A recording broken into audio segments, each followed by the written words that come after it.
Hi, folks. It's Adam Eliyahu Berkowitz from Israel 365 News, coming at you live from the Golan, where all the fun is. I'm here today. I have a very special guest, Yekutiel Ben Yaakov. He runs the Israel Dog Unit, which is a very special unit. They're the number one search and rescue outfit in Israel. They find and rescue dozens of missing people every year. I should warn you ahead of time that Mike is very tired. He hasn't slept in 3 days. He's been out in the field. There's been a lot of work for him lately, which hopefully he'll tell us about. And if he gets called away, it's a real emergency. We won't be making it up. It'll be a real thing. So I'd like to hear about this work that Mike does. I've wanted to talk to him for a while. He does amazing and totally necessary work. So Mike, why haven't you slept? What have you been up to? Well, we've had one search after another for missing people. We also had a few security emergencies because what the IDU, the Israel Dog Unit, does is we provide service dogs and services free of charge with our service dogs to protect Jews in Israel, in different settlements and kibbutzim throughout the land, primarily in Judea and Samaria. And we look for missing people with a special search and rescue dog. So last night, we found a missing soldier, 19-year-old boy who was at high risk, and our searchers were the ones that actually found him. The day before, on Shabbat in Israel, we found a missing person in the forest in Jerusalem, and today we're out looking in the Yarkon Park in Tel Aviv for another missing person at risk. So we have some pictures, Mike. Can you tell us what we're looking at here? Let me see if I can see. Oh, that's actually yesterday we received an award from the Rehovot police. That's the police chief of Rehovot, and they gave us an award for the fellow that we found on Shabbat. Yeah. Wow. This is the person that we're looking for now, and it's good that you're showing this, even though I know probably most of your viewers are abroad. But anybody watching this in Israel, if you've seen Alon, some people call him Aaron Lauchuk, please make sure to call us. Our number's on the flyer there, and we're looking for him. He's in trouble. He's got some issues. He's been gone since Thursday. The weather's not the greatest right now in Israel. It's winter, and we're frightened that if he's in an open area, God forbid, that he could really need help. Wow. So you go out. It sounds like you're doing a lot of searching. You found, you said, a 19-year-old soldier? Last night, we got a call. It was about 1 a.m. We had just come back from another search and from some security training with the dogs. And I thought, okay, great. We're going to hit the sack now, get some sleep. About a half hour, an hour later, the phone rings. This is the police in Jerusalem. We need you and your dogs to come as quickly as possible. We have a soldier, a high-risk case. We've got to have you looking for him with your people. When can you be here? And so first I called our branch out in Gush Etzion area. I was hoping they can get there before we could, but I wasn't able to reach anyone. I said, oh, no, we got to get the car going. And, we're a poor organization. You never know if we're going to get the car started, but God is good. And the car started last night, and we filled it up with dogs and equipment and personnel, and we headed straight for Jerusalem. Within 45 minutes, we were there. Within an hour and 15 minutes, we found him. We were lucky, and he was heading out to an open forest area, and he had just had all kinds of issues. It was thought that he might harm himself, and so many people, Mike, many people in the United States are familiar with law enforcement having their own canine units. Is that not the case here? These are private. These are not police units. We're a private organization, a unit. People sometimes get confused because we're the IDU. I think it's the IDF. The IDF and the Israeli police do have dogs. They have service dogs. They have search and rescue units, but they're not called out that much. And the unit, we're talking about very few dogs that they have that are operational. And we've been on over 600 searches in recent years. I could say that I've seen the police dogs and the IDF dogs maybe in 10 cases total. So in most of these cases, we're out there alone. We're the lead search and rescue groups. There are other good groups out there like Zaka and Hatzalah and Yedidim. There's all kinds of good groups. The police have their own set of volunteers. But on the most part, we're the ones that are going into the deep into the field. We're staying overnight. We're out there with folding cots until we find the person. Because the first 3 days are really critical. Because if the person doesn't have water and if they're injured and they're in the forest or something like that, they've got, let's say, 3 days to live, unless they're able to find water and to sustain themselves. So those first 3 days are really critical. Assuming that the weather isn't so bad, because that would obviously even limit it more. If it goes below freezing. Or if it's too hot. Yeah. Right. Dehydrated and so on. Sure. I want to emphasize that your organization, the IDU, the Israel Dog Unit, is a nonprofit. You're a private citizen trying to fill a very serious need. Well, we're unique not only because we do both security work, preventing terrorist attacks, and patrolling and providing security dogs, but we do a lot of the search and rescue. We're unique in that we do both of those things combined, and we're not supported by the government. We're not an official government agency. They call us regularly, the police, the IDF, the fire department. But we are an independent organization. We don't do much fundraising because we're out in the field. We have a few hundred members in the association, but there's 20, 30 hardcore that are out there. You know, we have a base and we have barracks and dining room, and we have everything we like a real army base here. But we're self-sustained. Private donations is what keeps us going. You mentioned that in addition to searches, which take up a huge amount of time, you offer what do you do for the security if let's say I'm a guy, I live in the Holy Land of Judea, which I used to, in a lovely community, which I used to, that didn't have a fence, which it didn't. And so we were living there, and we could look across the neighbors, and we could hear the muezzin 5 times a day. And we could look across and see our neighbors, but we didn't have a fence, and we wanted security. What would you do for us? Well, we started this unit 21 years ago. Originally, we just did security. The last 10 years, we entered on the search and rescue. And we started it because there were a lot of settlements that were being infiltrated, penetrated by terrorist attacks, the previous Arab revolt, the Intifada, and whole entire families were being massacred. Most, the Fogel family and other families. And we decided that we had to do something to try and prevent these terrorist attacks. It's obvious that the IDF can't put a soldier every 2 meters, every 2 yards to protect the settlements and every cafe in Israel, every bus.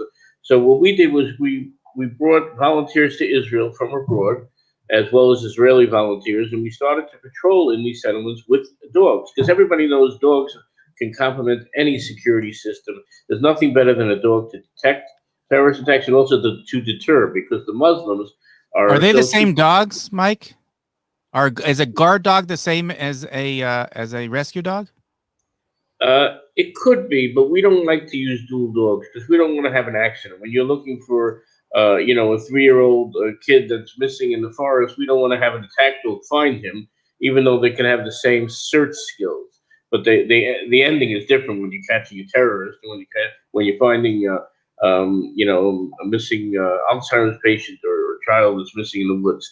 So we use different dogs, the same type of dog, mostly Malinois, Belgian Shepherds mostly. Those are the dogs used around the world for service. But some of them have a nice ending where they lick the person or they just bark when they find them. And others do the necessary job to neutralize the enemy threat if necessary. So, yeah.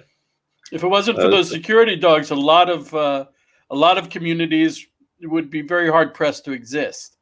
There's no question about it. Look, there was a 10-year-old girl that was raped by Bedouins out in the Negev last week, and we received a call Saturday night. You know, these people are living through that traumatic experience. They want to have a dog to give themselves confidence, to give themselves security. There are 14 families living in a pretty remote outpost in the Negev. It's close to the Egyptian border, an area called Azuz, and they called us and said, we want to have a dog. And when we get such a request, we provide them immediately with a dog. But it's got to be a dog that's stable, that can live with the family, but yet that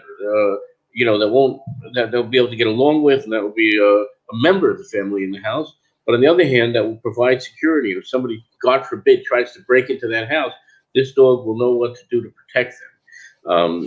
So they're armed and they have cameras and everything else, but that didn't help when the Arabs broke into their house and raped this horrible story.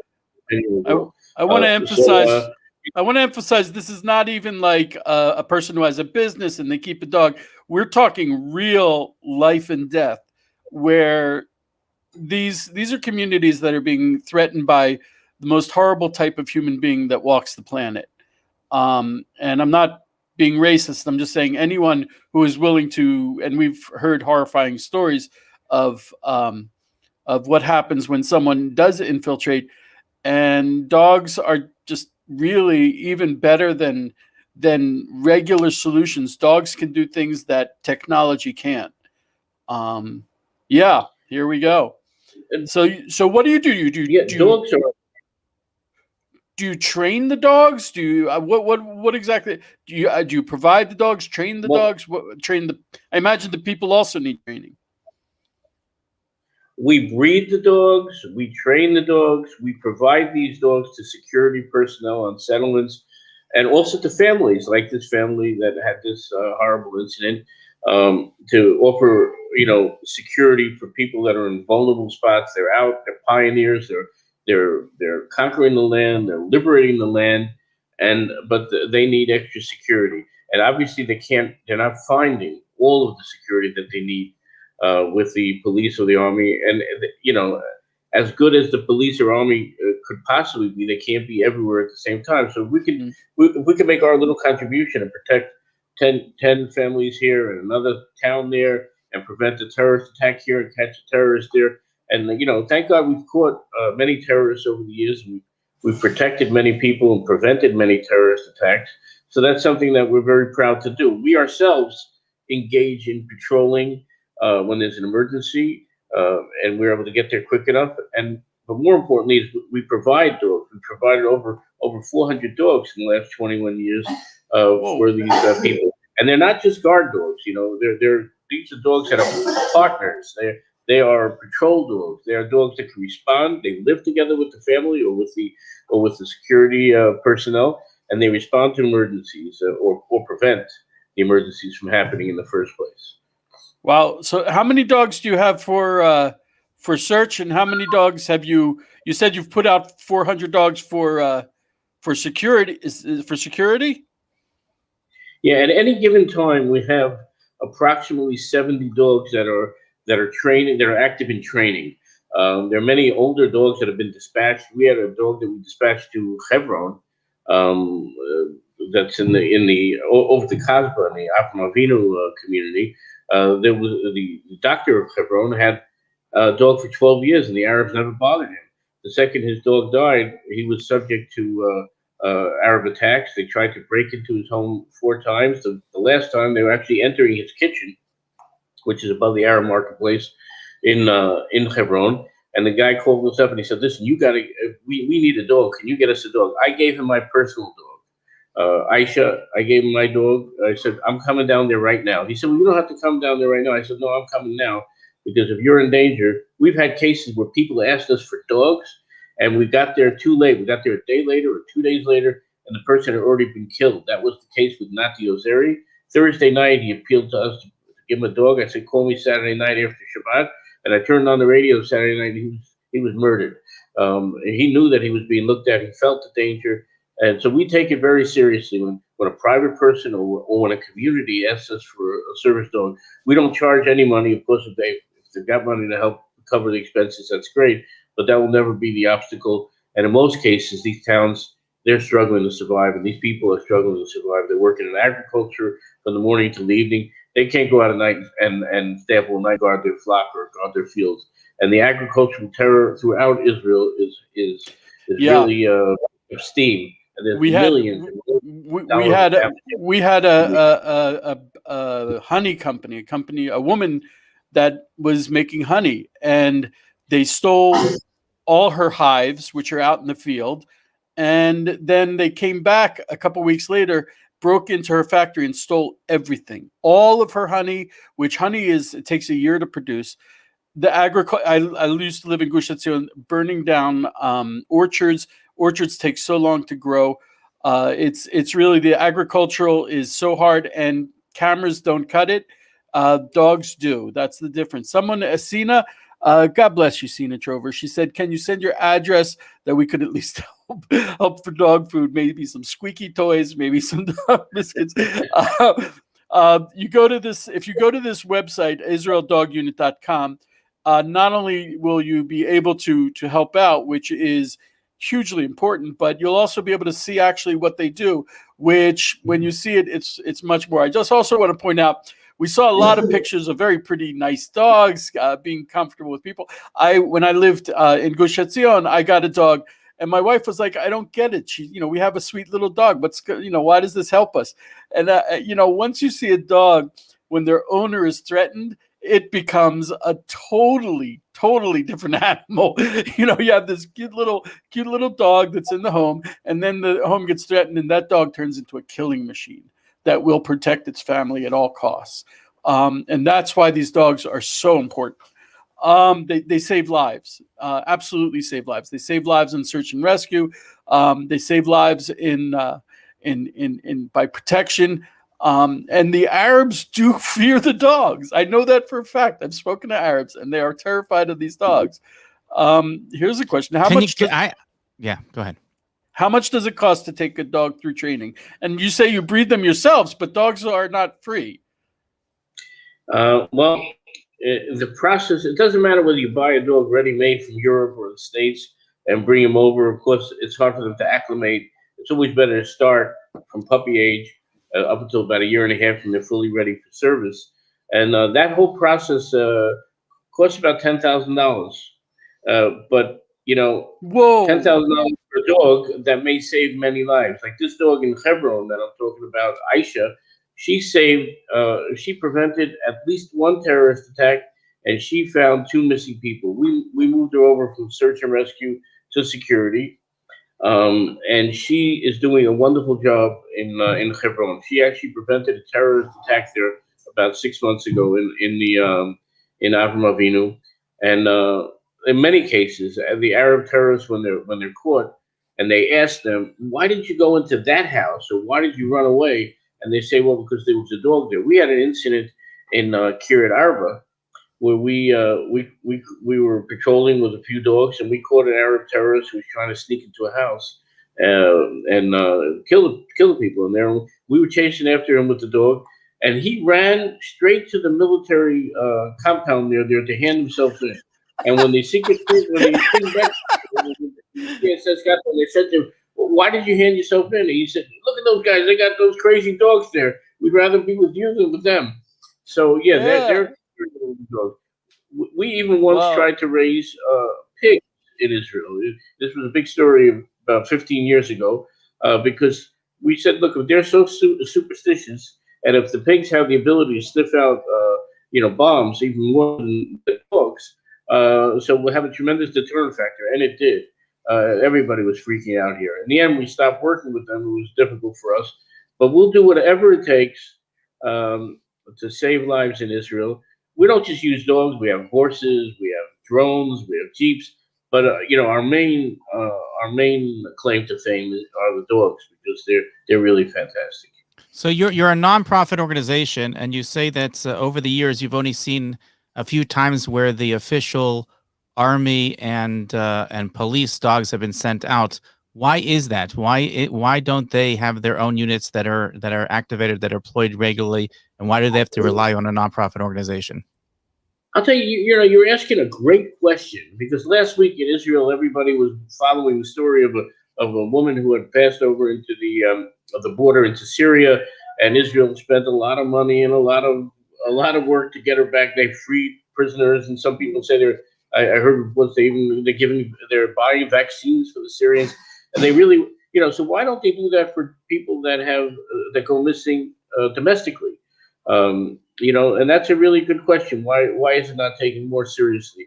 I mean, the army that has I don't know how many dogs to protect the borders and to find explosives, and the police have so many dogs to find drugs. Why do they have so few dogs to do search and rescue? Why is it not important enough for them? I don't know. I really don't know. And the reason why we got so involved in this, originally we were just doing the security stuff, is because even though it's hard to believe, we saw that this is falling between the chairs, as they say in Hebrew, and nobody's doing it. At least nobody's doing it effectively, and that's why we do it. So is someone involved in government advocacy to try to get the government to invest more in that resource?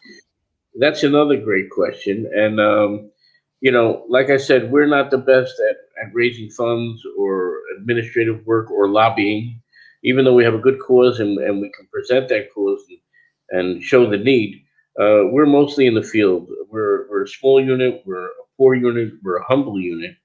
We're a modest unit. Yeah, we save lives, a life here, a life there, dozens of lives that we have up on our wall. If I wasn't on this computer, I would show you about 100 people that we've saved, where we can look at the pictures and say these people would have been dead if it wouldn't have been for our dogs and our people finding them. So there is a great need there. There could and should be more advocacy and more government involvement, but there isn't. And so this is a unique mitzvah, which really is not and cannot be done by others at this time, and that's why we're so committed to it. So why does it seem like all the people get lost in the middle of the night? It seems like, so talk me through this. You get a call in the middle of the night. You have a truck. You load up how many dogs? You get a call that a guy has gone missing. We have a few trucks, and by the way, I should add. I'm sorry, Mike. One second. Generators. One second. If Mike gets interrupted, it's not theater. Mike is always on call. If he gets interrupted by a phone call, it might be an actual emergency that he gets called away for. So if we have to interrupt this, I apologize.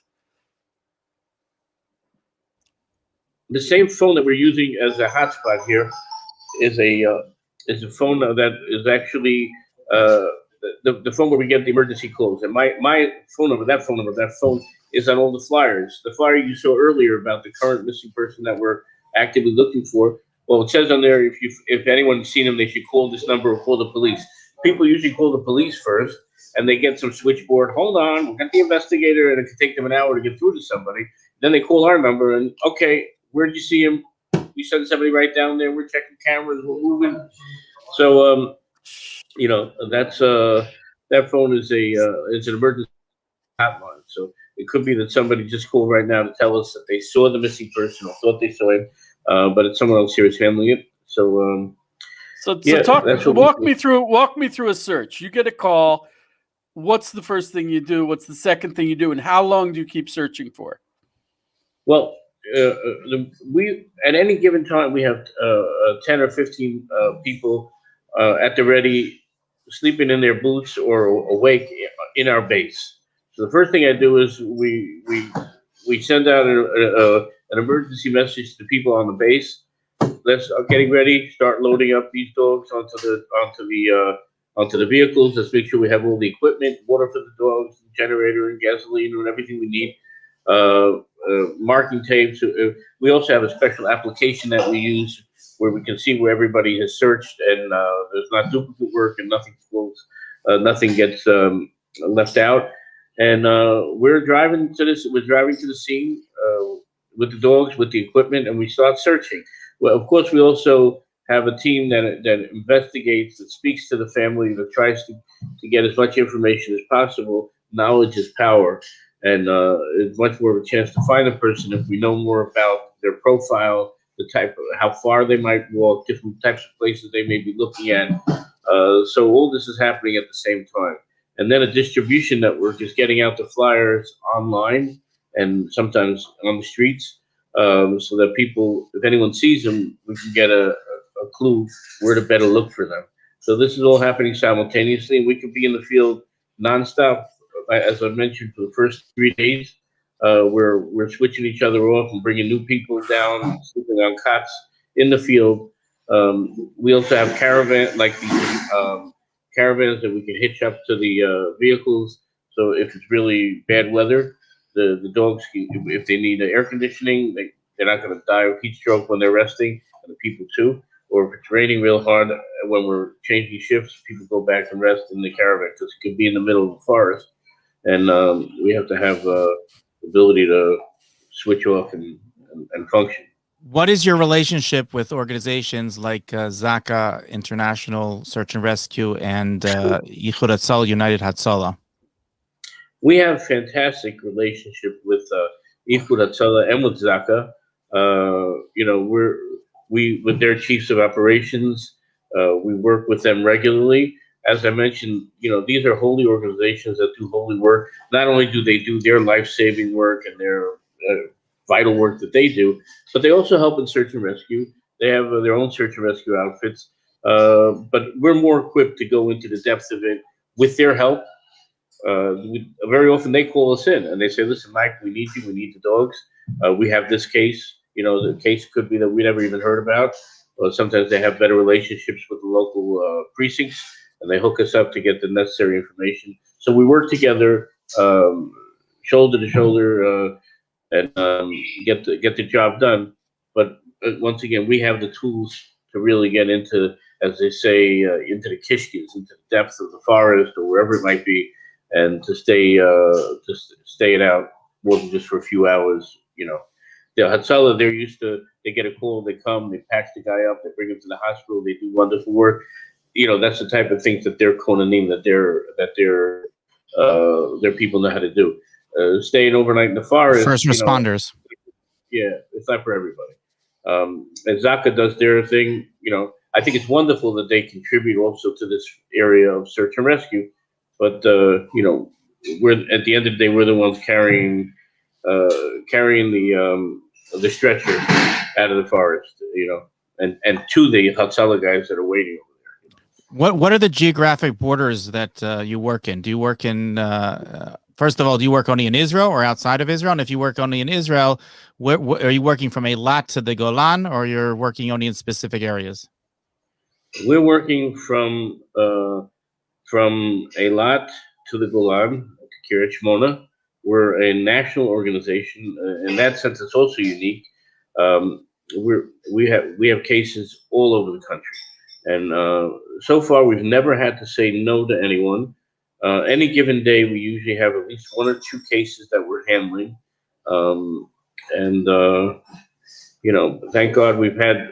Even though we're limited, God has done tremendous miracles for us, because with zero funding, we are there. We've never had to say no, whether it's a security situation or a search and rescue situation. I don't know how we do it. Certainly, it's not us. It's God helping us. I don't know how you do it either. It really is amazing. And I'm always hearing about the work you're doing. When I watch the news. Tomorrow we're heading out to the Egyptian border, where near this town with Azuz, where that girl was raped, to provide them with we already have a dog ready for them, a 7-month-old, beautiful German Shepherd, and we're gonna get him used to the house there. We're gonna go down there and train him regularly, and hopefully it's gonna work out there. We're gonna be doing training along the way in Kiryat Gat, because if we're already going that far, we're going to utilize different types of terrain, and part of the day we're going to actually do a regular search and rescue training. The rest of the day we're going to be dispatching this new dog with that family out in Azuz on the Egyptian border. And if we get any calls in between that there's a missing person, we may get a call to come out to the Golan Heights and then we'll be going straight across the country from the Egyptian border to the Syrian border. Well, if you get a call up to the Golan Heights, you're more than welcome to stop in for a cup of coffee. And if you need a place to crash, I've got extra beds for you. I live in Katsrin. Give me a call, Mike. I'd be happy to have Now you. you're in trouble because we're going to take you up on that, Adam. I want you to take me up on it. I do. I sincerely do. 1,000, and I'm not just saying it. I sincerely do. God bless you, man. What you do is amazing. And, I mean, God forbid, it's God forbid I should need it, but, someone needs it at any given time, and I'd like to be a part of it. I really would love to, if I can put you up for a night, if I can give the coffee, if I can make the sandwiches, man. It's a zchut. It's a huge merit. It really is, because what you do is it actually reminds me an awful lot of the early days of Israel, when everyone there was the IDF. There was an IDF. But that was kind of like most of the really important things were being done by people who were where it needed to be done, and I think that's what you're doing. You're actually really standing in the boots of the founders of Israel. Following in actually how they did it. So I think that's very clearly true. Thank you very much. Yeah. No, I'm serious about the coffee. I'm serious about the open door. Katsrin in the Golan. Take you on that offer. Please, really, please, really. So yeah, this is wow. So how many volunteers do you have? We have about 300 volunteers across the country. But the core group is, less than 50. Like I said, any given time on our base, ready for emergency response, there's 10 to 15 people. So, we're a relatively small organization that has a really big job, and that but we make our small contribution to saving lives almost every day in the Holy Land. Yeah, I think, I mean, like I said, when you live out in these communities, even if I lived right next door to an army base, and we had several unfortunate terrorist attacks inside the community. And unfortunately, I mean, they can't be everywhere all the time. And the terrorists, they have time, they'll wait. And if you have a dog, well, they're not going to come.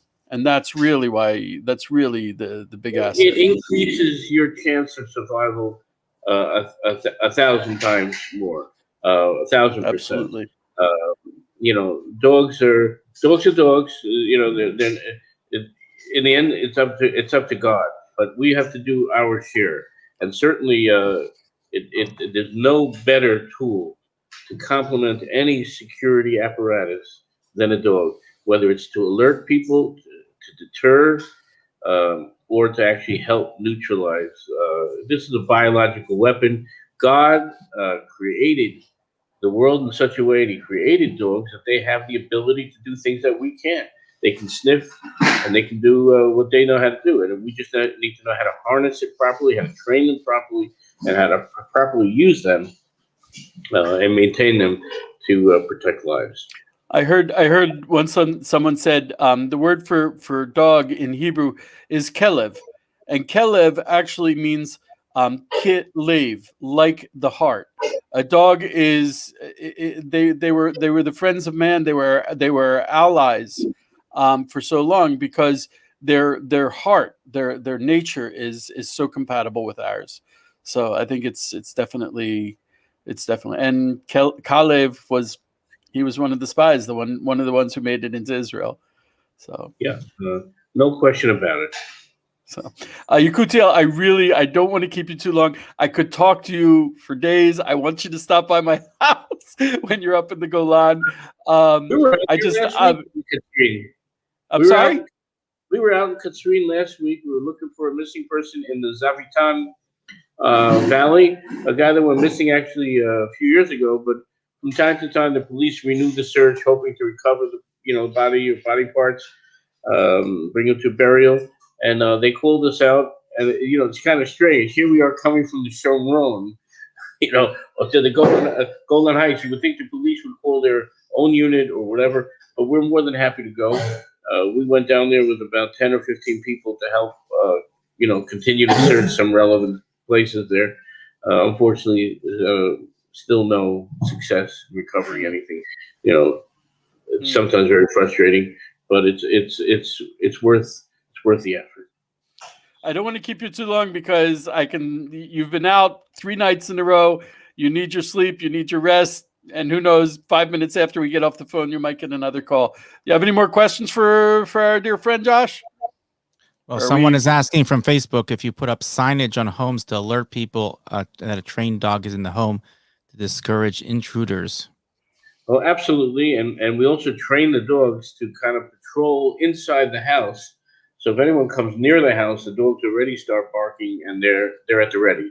We do special exercises where we circle the house, and the dogs learn to detect people from, even sometimes from a distance. So yeah, we put up signs, and we also have the teeth behind it to do what needs to be done. Do you sell dogs? If somebody wants one of your dogs, can you purchase a dog from you? Technically, yes. I mean, we're not a business. If we have a litter and we have 10 puppies, well, if we only need 6 or 7 or 8, we'll sell the other 2 if people want to buy them. Yeah, I'm speaking about the trained ones, not the ones that are. Yeah, we also provide training. There are people that technically can come and train with us for free if necessary. But if they have money, like I mentioned earlier, those services are provided. Absolutely. Fantastic. Alex asked how you can donate. Again, that's the website, IsraelDogUnit.com. It has a way to donate on the site. It's also very, very interesting to see what they do. They do so much with so many people. The training is fascinating. It really, I was looking at it. You train the dogs to work with the person. If the person has a gun, it makes for a very, very effective defense. Is there anything? One more question, and then before we go, is there anything unique about your training versus the training that is done all over the world with dogs? Yeah, well, I think our situation in Israel is unique, and we have very unique situations here, and it's in Israel. The families are pioneers, and they're living on the border, so they have to become soldiers. But it's not like a unit in the army where you take the dog unit in the army where they take a soldier for 3 years and they give him a dog. We have to turn civilians into effective dog handlers, and that's a real challenge. And it's taken us many years to wean into a fine art to be able to customize the type of training that men, women, and children need to provide. So in that respect, it's also very different from the army. In some ways, it's similar, but in some ways, it's different, and we have to customize it for every family, for every town, for every different type of terrain, and so we and it has to be a very stable dog. It can't be a crazy dog that's going to bite the family. So it's got to be a dog that will be stable at home, but will know what to do if somebody's trying to break into the home or into the town. So that's a unique balance. Okay. All right. Thank you very much. Yekutiel, I can't thank you enough. I appreciate your time, and God bless you for all you do. It's really amazing stuff. I'd like to thank all the people who came to see. You're seeing an inside look at what it takes to live in Israel, what it takes to be a Jew, fulfilling the covenant and settling Judea and Samaria, and bringing the prophecy to life. Thank you so much, all of you. If you bless us, we got to bless you back. That's the rules. That's the way it's written. Be blessed and have an amazing day. Okay, thank you.